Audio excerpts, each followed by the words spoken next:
Ah, ya. Entonces aquí estamos con la parte de la introducción que hemos dicho que es como los gametos, tanto femenino y masculino, se encuentran en el sitio de fecundación, que es la ampolla uterina.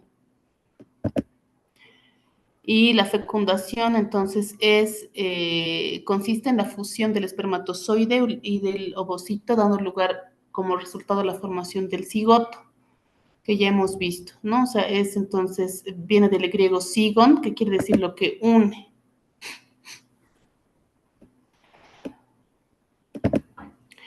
Entonces, de los millones, ya hemos dicho que 100 millones hay en 1 ml de semen, entonces llegan muchos, ¿no? Entonces, solo 300 a 500 espermatozoides llegan al lugar de la fecundación, que es la ampolla uterina, ¿no? Muchos son destruidos por la acidez de la vagina y otros quedan en el camino, atrapados por las barreras naturales, que son todo el trayecto genital femenino.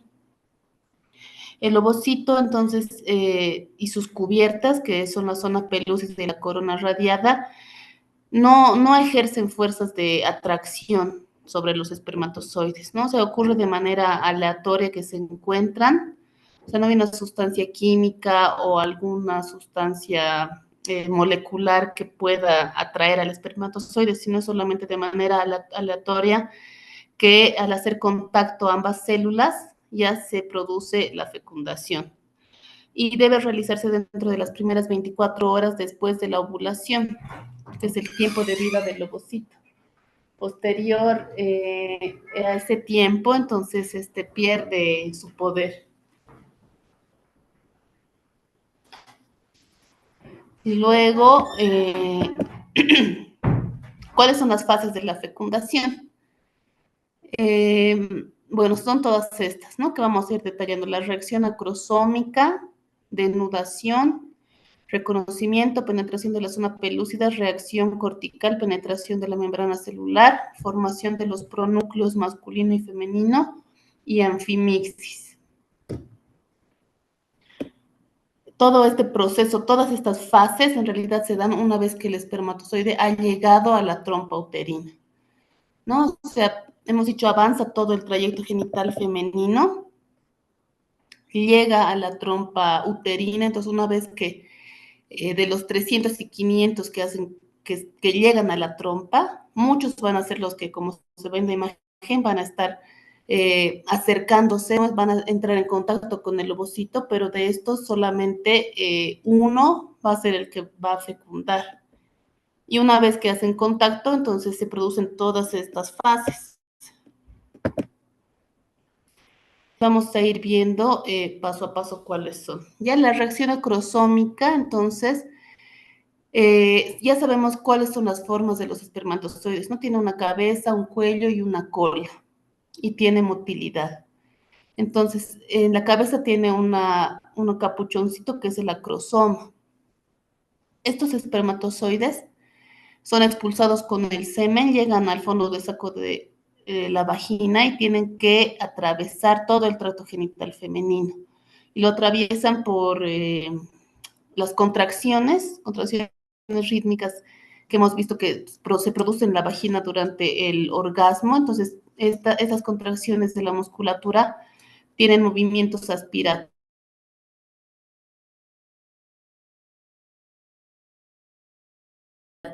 ¿no? Que van a hacer que se aspiren más, ¿no? El útero y la trompa. Y en todo este trayecto los espermatozoides van a ser capacitados, ¿ya? Y una vez que llegan a la trompa, entonces con lo primero que se encuentran del ovocito es con las células de la corona radiada, ¿no? Que son las que van a rodear al ovocito.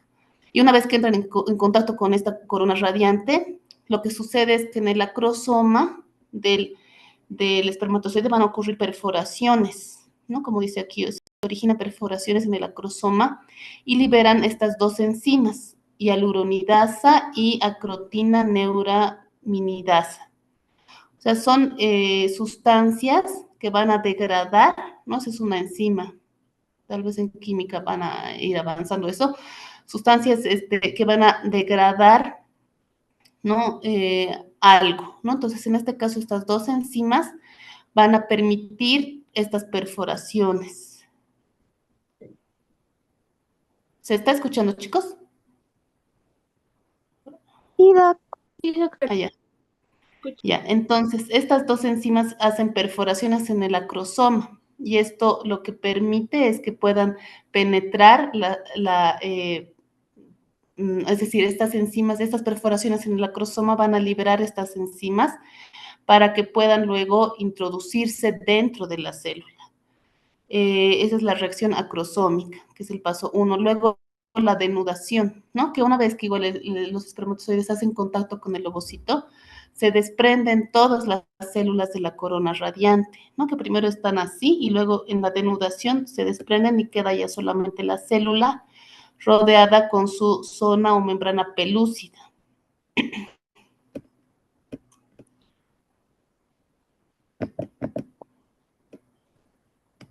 Luego el reconocimiento, ¿no? O sea, que es un mecanismo por el cual los gametos se reconocen como de la misma especie, ¿no?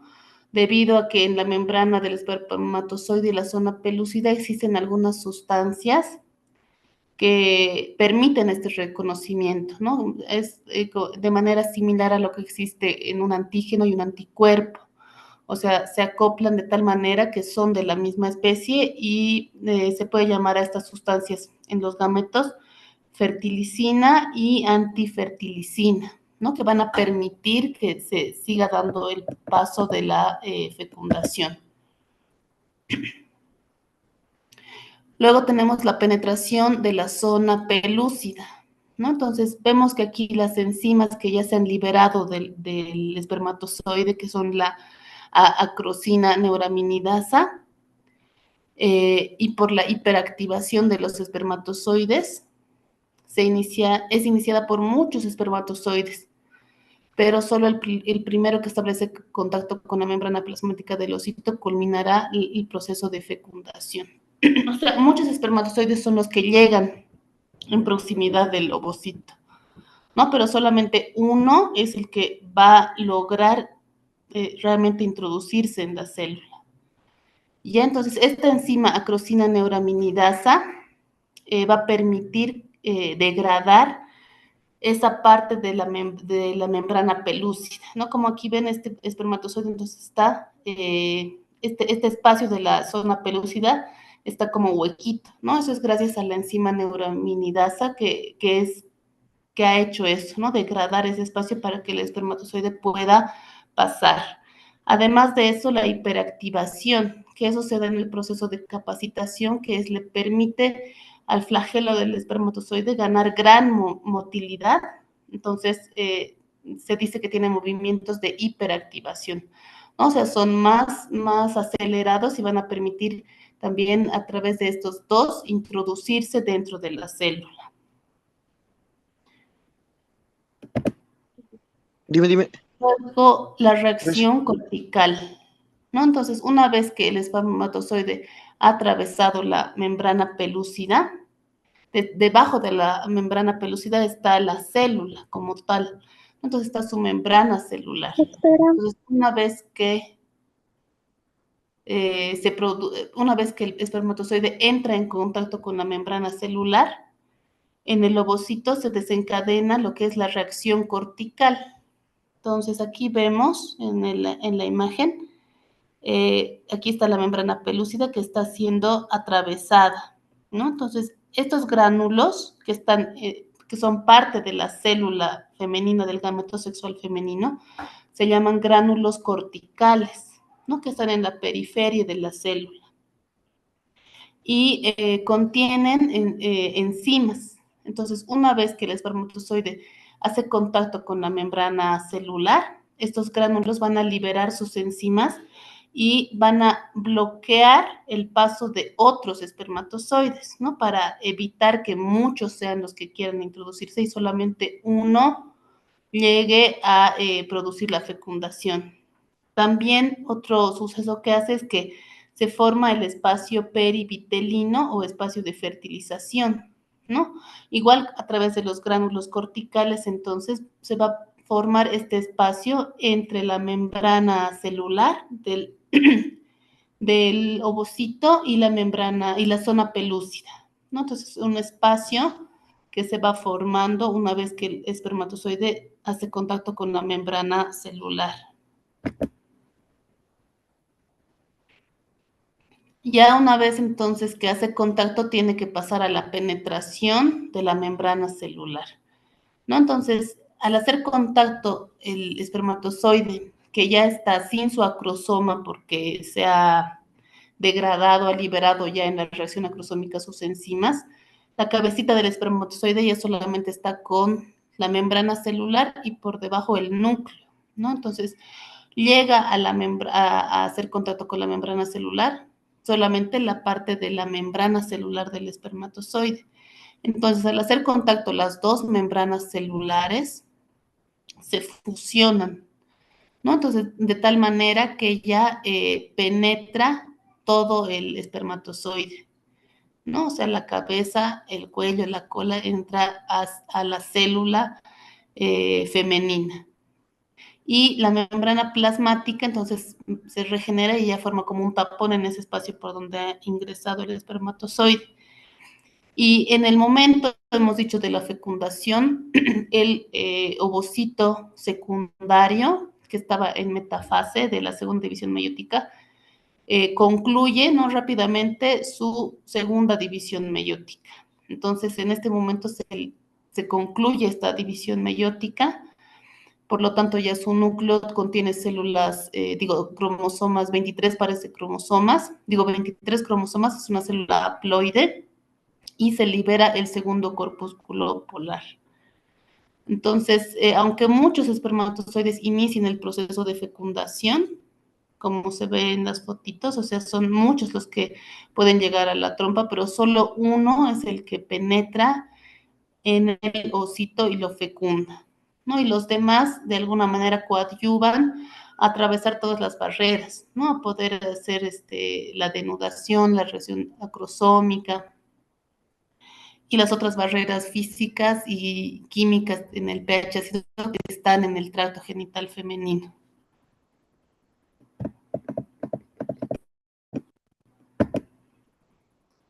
Luego, entonces, una vez que ya está dentro del espermatozoide, pasamos a la formación de los pronúcleos femenino y masculino, ¿no? O sea, cada núcleo de estas dos células tiene 23 cromosomas. Entonces ya se van constituyendo los pronúcleos.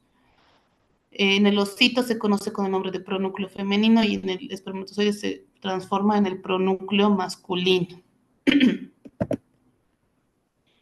Y luego la fusión de los dos pronúcleos se denomina anfimixis, ¿no? Donde los pronúcleos entran en contacto, pierden su membrana o envoltura nuclear y se realiza el entrecruzamiento, no se entrelazan sus cromosomas y cada célula, tanto masculino y femenino, o sea, que contenía también sus organelos, que son los centriolos, que son los encargados de formar los microtúbulos para formar el uso mitótico o meiótico, ¿no? Entonces, en este caso, igual los centriolos se van a ir uno a cada polo de la célula, van a formar igual en este caso el uso mitótico, que es la primera división mitótica que se está produciendo en la célula, y a esta primera división mitótica se llama anfimixis, donde ya se intercambia el material genético tanto del padre y de la madre, ¿no? Ya sus cromosomas, como una división mitótica que hemos visto, van a tener su profase, donde aquí se están desintegrando las membranas celulares, los cromosomas se van condensando el material genético. Aquí estamos hablando ya de una anafase, ¿no? Porque ya se están separando los cromosomas.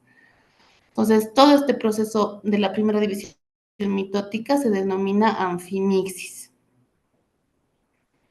Y una vez que con la anfimixis, cuando ya concluye, vamos a tener entonces dos células como resultado, ¿no? Ya eso ya se inicia entonces el proceso de la segmentación. Y bueno, ¿cuánto dura la fecundación? ¿No? O sea, desde que transcurren 30 horas desde que el espermatozoide se pone en contacto con la corona radiada del ovocito, ¿no? Hasta la primera división de la segmentación. Entonces, todos estos pasos, reacción acrosómica, de penetración, denudación, todo lo que hemos visto, más o menos son 30 horas de duración, hasta que inicia la primera división mitótica. ¿Y cuáles son las consecuencias de la fecundación? Bueno, en la madre, o sea, entendemos que entre 24 a 48 horas posterior a la fecundación, ¿no? Aparece una proteína, que es el factor temprano del embarazo, que actúa como,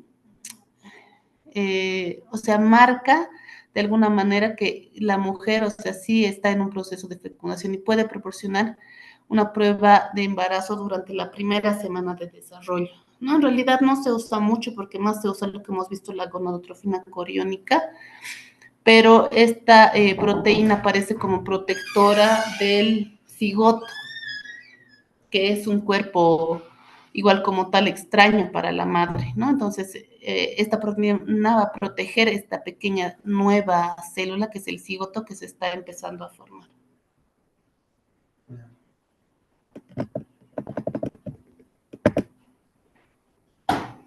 En la fecundación o el producto, entonces tenemos que se va a determinar el sexo, ¿no? Dependiendo qué espermatozoide haya fecundado al óvulo, vamos a tener, si es un espermatozoide con carga genética X, va a ser un sexo femenino, y si es un espermatozoide con carga genética Y, va a ser un sexo masculino. Se va a reconstituir el número de cromosomas, de gametos que eran haploides, ¿no? Al producirse la anfimisis, van a volver a restaurarse a células diploides con 23 pares de cromosomas. Y la transmisión hereditaria tanto del aporte paterno y materno, ¿no? Porque esta nueva célula es única, o sea, contiene una nueva combinación de cromosomas, ¿no? Que no la tienen sus padres ni sus hermanos, ni nadie más. Entonces, esto se garantiza igual con la fecundación. Y la activación metabólica del ovocito, ¿no? Se comprende lo que es la reacción cortical, que hemos visto, que va a expulsar con los gránulos corticales enzimas, y a través de esta activación metabólica también va a reiniciar la síntesis de proteínas, ¿no? O sea, en el ADN tenemos todo el material genético que una vez que ya se está formando el cigoto, ya se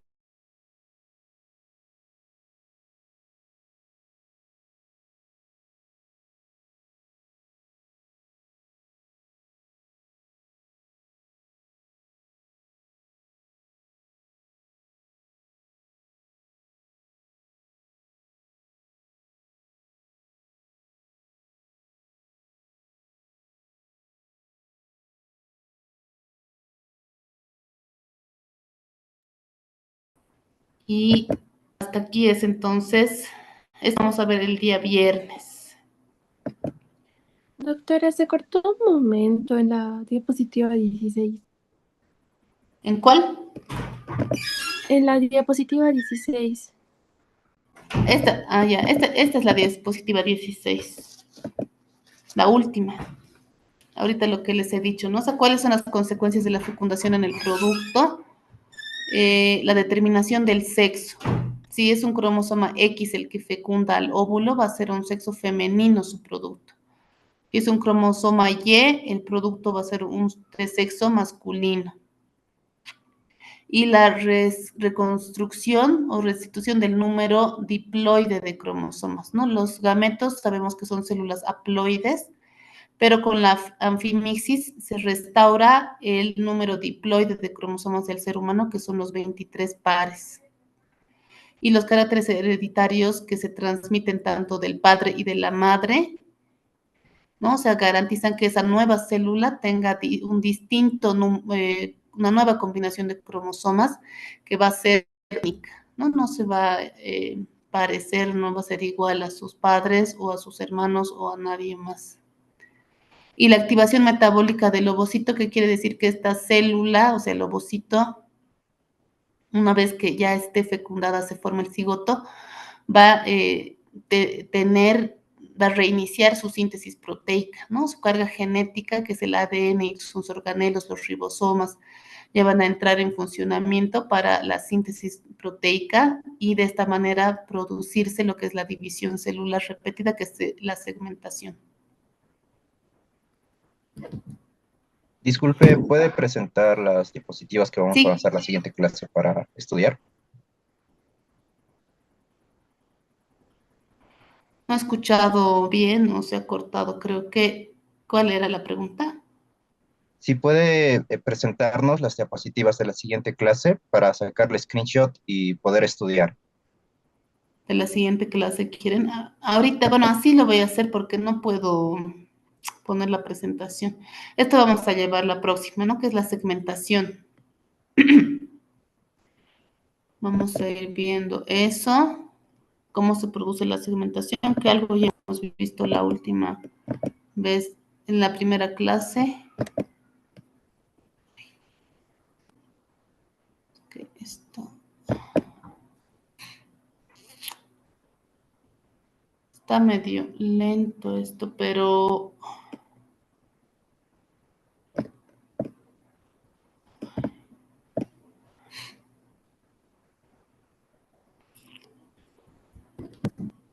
Disculpe, ¿no hay la posibilidad de que pueda mostrar desde el principio, por favor?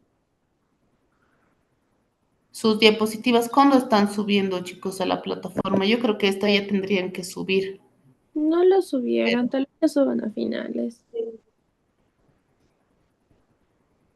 Y ya.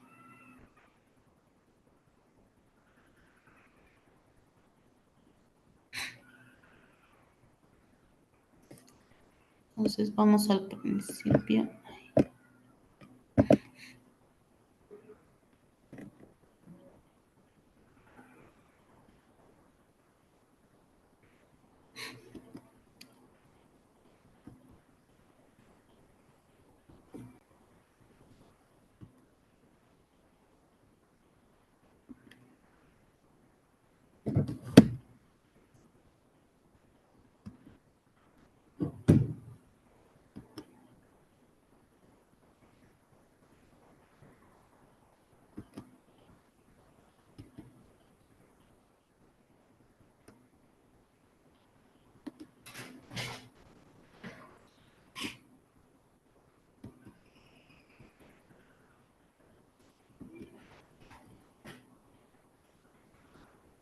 Eso es de la siguiente clase, ¿no?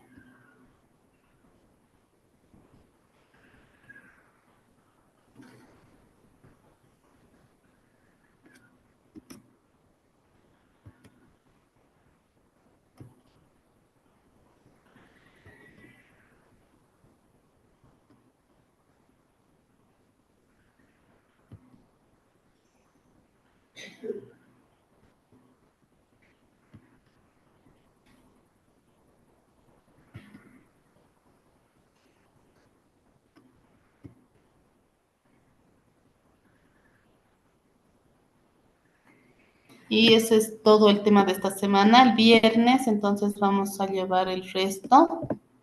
Y si quieren repasar algo de esta primera parte, ¿no? Que es ya la fecundación, todo lo que sucede como tal y los pasos.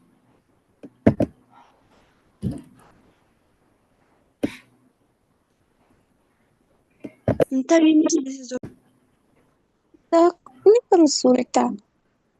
Sí, Usted dijo que solamente permite el paso de un espermatozoide. ¿Qué pasa en el caso, digamos, de que haya eh, mellizos o, digamos, tres bebés? O sea, ¿es el mismo proceso? ¿Es un solo espermatozoide?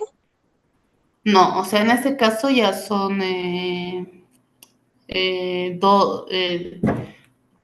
dos espermatozoides.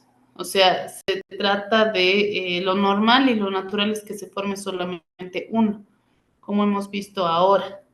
Pero en el caso que haya, digamos, un embarazo gemelar o trillizos, existe otra carga genética que está aportando o que se está dividiendo en el proceso de mitosis, de segmentación de la primera mitosis, se van formando o sea, se divide de tal manera que se están formando más embarazos en ese momento. Ahora, si es que se fecunda, digamos, un óvulo con 2 espermatozoides, o sea, la carga genética sería, ya no sería diploide, ¿no? Sería triploide. Eso se llama poliespermia, que en realidad no es normal, ¿no? Porque la carga genética no va a coincidir con la que es del ser humano. Entonces, en un embarazo gemelar o en trillizos, en esos casos, se trata de que puede haber, digamos, otro óvulo que se ha fecundado con otro espermatozoide, ya son entonces 2 células diploides, 2 cigotos diploides que se estarían formando, ¿no? O en el división de una sola célula del cigoto, que se produce de tal manera que se van a agrupar para formar un embarazo gemelar en distintas formas. Eso cuando vemos parte de segmentación sí les puedo explicar un poco más.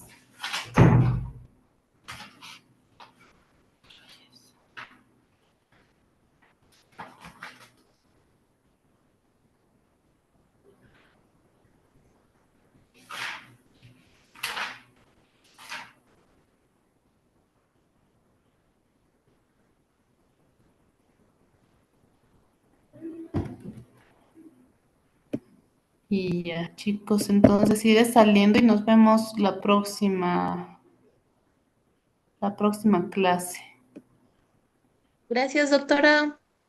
Gracias, Doc.